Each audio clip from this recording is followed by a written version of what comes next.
I'm here with Shawn Crispin, who is the Southeast Asia editor of Asia Times Online, claiming 140,000 readers per day, which would make it the largest English language news website in Asia? So I'm told. So you're told. Okay, so you claim. So your company claims. What is Asia Times Online? We are the online incarnation of the previous print edition, Asia Times, the newspaper which was launched in 1995, folded in 1997. Full disclosure, I worked there. And resurrected in 1999 as an online publication, which we have seen over the years the readership climbing up and up. I joined in 2006. We were receiving about 80,000 unique readers per day. Since then, we've bolstered our Southeast Asian coverage, which I manage, our China coverage, and now we're up to over 140,000 unique readers a day. And we now have actually Nielsen ratings going in and making sure these numbers are firm. So this is what they're going to be audited, soon to be audited. Soon to be audited. So this could all be debunked soon. But that's what we've been led to believe through our in-house statistics. And how many stories do you run per day? We run about, on average, 12 stories a day, 7 to 8 political stories, and 4 or 5 business-oriented stories. And what is your political take? What is it? Do you have a political slant? Do you have a political... We don't. We like to see ourselves as... we're in Thailand, and I know that you're wearing a yellow shirt.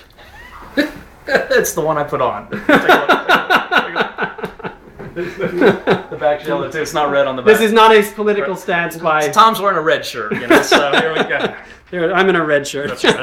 That's right. And we haven't been fighting yet. Not yet. I agreed to do this damn interview.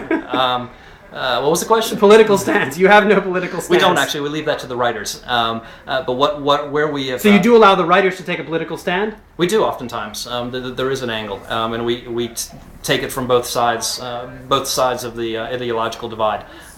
We have made a living off of our Middle Eastern coverage, which we like to look at as West Asia.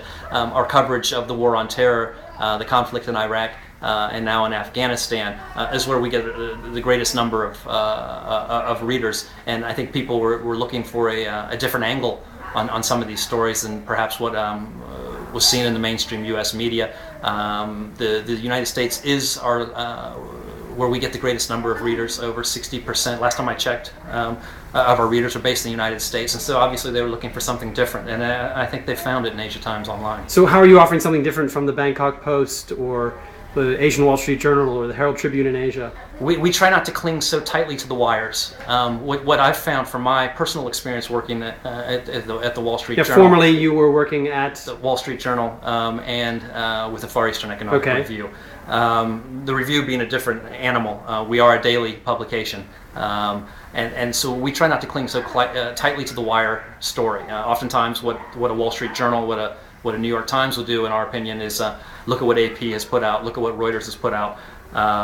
Their reporters make a couple of calls and try to make it their own story, and then they're on the news beat that day. We try to take a step back, which is perhaps more in the mold of the Far Eastern Economic Review, and be a bit more analytical, at times more contrarian, but to try to put a wider angle lens on a story than what you're getting from the mainstream media. So, and our readership has grown, so we're doing something right. Okay, excellent. Well, good luck. Thanks.